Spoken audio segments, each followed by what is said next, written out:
Hola y bienvenidos a Wall Street Chile. En videos anteriores hemos mencionado que existe una gran variedad de instrumentos financieros para los interesados en invertir su dinero.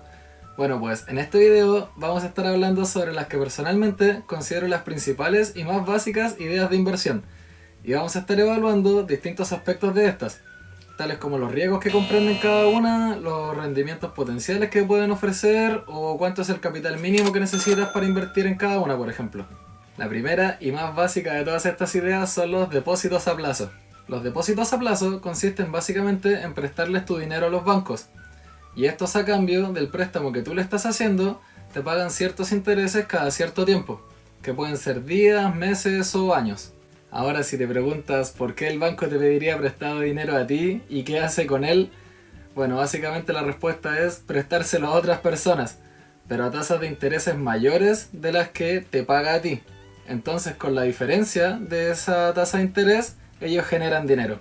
Por ejemplo, si tú le pasas $1000 al banco y ellos te dicen que te darán el 0,1% de ese dinero mensualmente, entonces cada mes el banco te estaría pagando $1. Nada mal, ¿no? Bueno, el truco está en que cuando las personas desean comprar algo, como una televisión nueva o un auto, pero no tienen el dinero suficiente para hacerlo, van al banco y le solicitan un crédito de consumo para poder costearlo. Supongamos que una persona le pide al banco tus $1000 para poder comprarse el último iPhone, por ejemplo.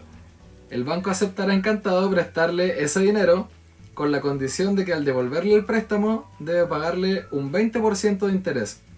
Es decir, el que solicitó el préstamo debe devolver $1200 al banco al terminar el periodo del préstamo. En este caso, el banco está ganando $200 por prestar tu dinero, y de esos $200 a ti te está pagando $1, por lo que el banco se queda con los $199 restantes. Negocio redondo. Este tipo de inversión es de las más seguras, porque el banco siempre te va a pagar el dinero acordado en la fecha acordada, independiente de si prestó tu dinero o no. Pero por lo mismo, los rendimientos de este tipo de inversión no suelen ser muy altos. Aquí vemos, por ejemplo, una simulación de un depósito a plazo en el Banco del Estado. Vemos que si en el monto de invertir ponemos 1.000.000 de pesos chilenos y lo queremos a 30 días, que quiere decir que a los 30 días nos van a devolver nuestra inversión inicial, le ponemos simular y aquí vemos que la tasa de interés para el periodo que nosotros seleccionamos es 0,032%. Eso quiere decir que a los 30 días, bueno, los 32 en realidad, como estipula aquí, a los 32 días nos van a devolver nuestra inversión inicial, que sería nuestro $1.000.000, más los intereses que generamos, que serían 320 pesos dada esta tasa de interés. Pero si simulamos de nuevo con el mismo $1.000.000, pero ahora a 60 días en lugar de 30, nosotros esperaríamos ganar el doble, es decir, 640 pesos. Pero nos encontramos con la grata sorpresa de que al aumentar el número de días, la tasa de interés que nos ofrece el depósito a plazo también aumenta. Y aquí nos encontramos con que vamos a recibir 1.000 pesos terminados los 60 días. La segunda idea de inversión que vamos a ver son los bonos. Los bonos son básicamente títulos de deuda. Cuando empresas o gobiernos necesitan dinero, ellos hacen un llamado a quienes estén interesados en prestarles dinero emitiendo estos bonos. En estos se establece básicamente que el comprador del bono entrega cierta cantidad de dinero a la institución emisora a cambio de que la institución le pague un porcentaje de intereses sobre el dinero prestado cada ciertos periodos de tiempo. Al final de este periodo, la institución se compromete al devolverle el dinero prestado originalmente a su dueño. De esta forma, el comprador del bono puede obtener ingresos pasivos a lo largo de la vida del bono, y al final de este periodo se le devuelve el dinero que originalmente invirtió. Si estás interesado en adquirir estos bonos, los puedes encontrar en la bolsa de valores, ya que estos cotizan ahí bajo distintos tickets de acuerdo al periodo de vida útil del bono. Cabe recalcar la relación entre el riesgo y el rendimiento de este tipo de instrumentos financieros, ya que existe la posibilidad de que si el negocio va mal, la institución que emite los bonos no se encuentre en condiciones de poder devolver el dinero a los propietarios de estos títulos al término de la vida del bono, en cuyo caso los dueños de estos bonos perderían todo su capital. Es por esto que mientras más probable sea que una institución no pueda devolver el dinero a los prestamistas, mayor será el rendimiento en intereses que van a pagar, ya que deben verse atractivos al medir su relación entre riesgo y beneficio. Los bonos más seguros, pero que por ende menor rendimiento tienen, son los bonos emitidos por los gobiernos, o también llamados deuda pública. Estos bonos tienen rendimientos variables dependiendo del país, pero como referencia, el rendimiento del bono a 10 años de Estados Unidos en los últimos 5 años ha oscilado entre el 1 y el 3% más o menos. Estos bonos cotizan en la bolsa bajo el ticket TLT, y en la descripción te dejaré un link en el que puedes revisar el rendimiento en tiempo real de estos bonos. La segunda clase de bonos, que ofrecen rendimientos un poco mayores, pero con un mayor riesgo involucrado, son los bonos corporativos. Estos bonos son emitidos por empresas para financiar sus actividades operacionales, y el riesgo está directamente asociado a cómo le vaya a la compañía, ya que si le va mal, puede caer en la imposibilidad de devolver el dinero a los poseedores de estos bonos.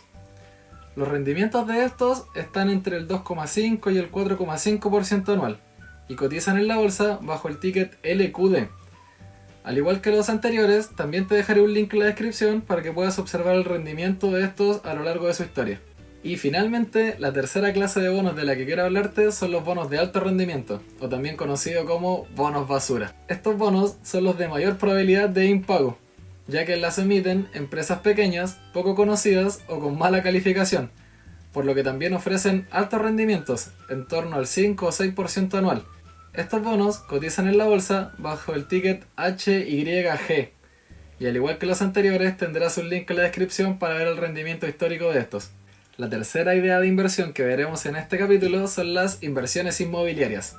Existen muchas formas de invertir con propiedades, pero la más popular, y que veremos aquí, consiste básicamente en adquirir una propiedad para posteriormente arrendarla, y así mes a mes tener ingresos pasivos mediante rentas. Estas inversiones se comportan muy bien tanto en periodos de inflación, ya que su valor también aumenta, como en crisis económicas, ya que en estos periodos su valor tiende a mantenerse constante o a bajar muy poco, a diferencia de las ideas de inversión que ya vimos previamente. Además, sus rendimientos son bastante interesantes y oscilan en torno al 5 o 7% anual. Otra de las ventajas de este tipo de inversiones es que las podemos hacer con apalancamiento, que quiere decir básicamente que podemos pedirle prestado dinero al banco para financiar alrededor del 80 al 90% de la propiedad. Estos créditos hipotecarios en general cobran tasas de interés más bajas al compararlos con otro tipo de créditos, en torno al 2-3% anual, ya que las sumas prestadas por las entidades financieras son bastante grandes y los plazos para pagarlos también son bastante largos, de en torno a entre 15 a 30 años, dependiendo de cómo se haya negociado el crédito. En la descripción te dejaré un link a un simulador de créditos hipotecarios en función del valor de la propiedad que quieras adquirir, el porcentaje de financiamiento que quieras solicitarle al banco y el plazo de estos créditos hipotecarios. Como desventaja de este tipo de inversiones, podemos mencionar que demandan una cantidad considerable de tiempo y trabajo, ya que en un principio hay que analizar diferentes propiedades para ver cuál ofrece mayor potencial como inversión, luego de esto entrevistar a posibles inquilinos para evaluar que sean buenos, y ya después siempre estar al tanto de que la propiedad esté en buenas condiciones. Por lo que una alternativa interesante en este rubro sería invertir en los llamados REITs o Real Estate Investment Trust.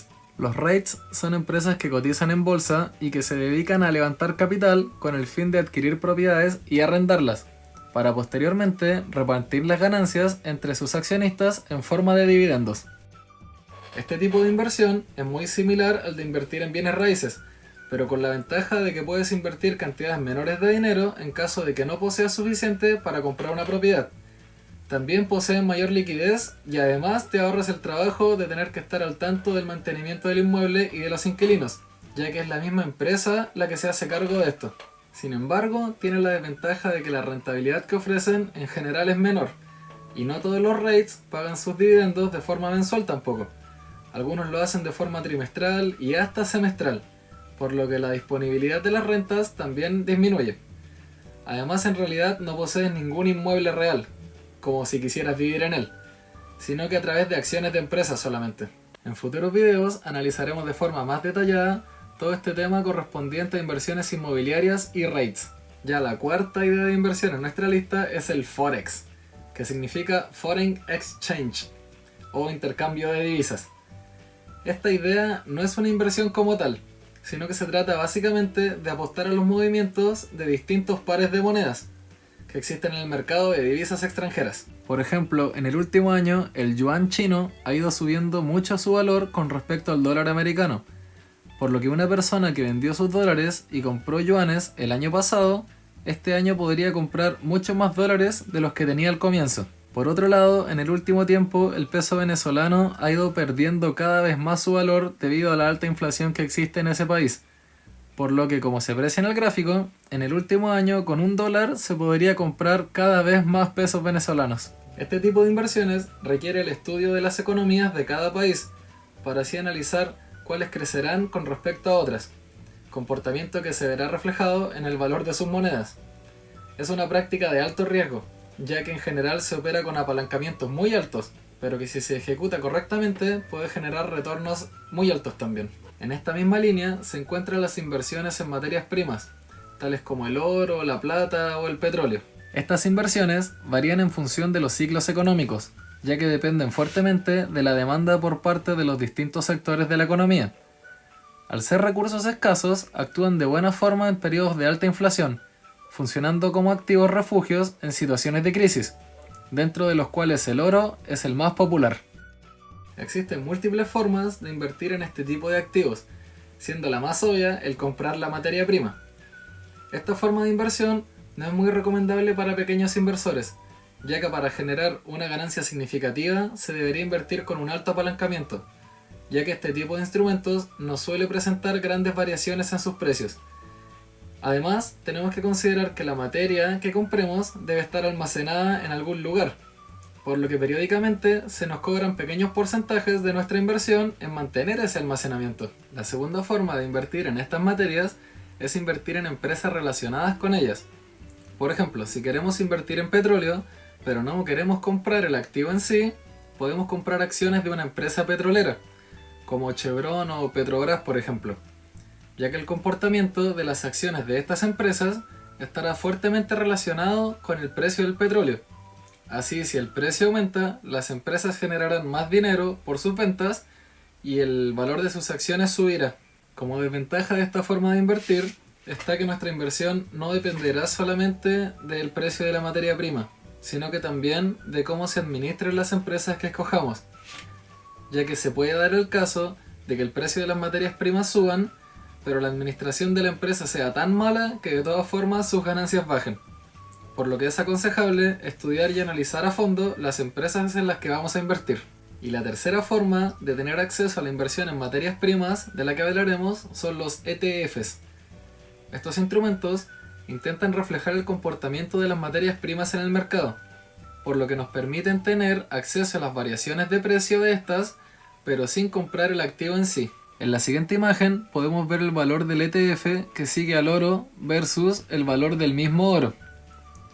Este ETF cotiza en bolsa bajo el ticket GLD. De la misma forma, podemos ver el ETF de ticket SLB que sigue el comportamiento de la plata versus el precio de la misma plata. Al igual que en el Forex, es difícil hablar de rendimientos en este tipo de inversiones, ya que varían mucho en función de la materia prima que se escoja, del ciclo económico en el que nos encontremos y la forma de invertir en estas materias. Y así llegamos a nuestra quinta y la que personalmente considero el mejor instrumento financiero para invertir, que son las acciones.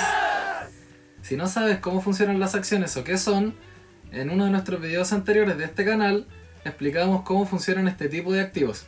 En los últimos 100 años de historia, este tipo de instrumento financiero ha generado mayores retornos que todos los otros mencionados, con una rentabilidad promedio del 10% anual. Además, se comportan bien bajo ambientes económicos inflacionarios o de crisis, siendo el único escenario desfavorable para este tipo de activos el deflacionario, como ocurrió en la crisis de 1929. Esta alta rentabilidad de las acciones en comparación al resto de los instrumentos financieros viene dado gracias a los crecimientos del Producto Interno, a la inflación y al propio crecimiento de la empresa. Y a continuación te explicaremos por qué. Al crecer el Producto Interno o PIB, existirá una mayor capacidad de consumo de las personas, con lo que las empresas tenderán a vender más y sus ingresos y números contables crecerán. En general, el PIB mundial crece a una tasa de alrededor del 4% anual, pero variará mucho de país en país. Con respecto a la inflación, si los precios de los productos y servicios suben, debido a esta, las empresas también van a estar aumentando sus ganancias, ya que estarían vendiendo sus productos a precios más caros.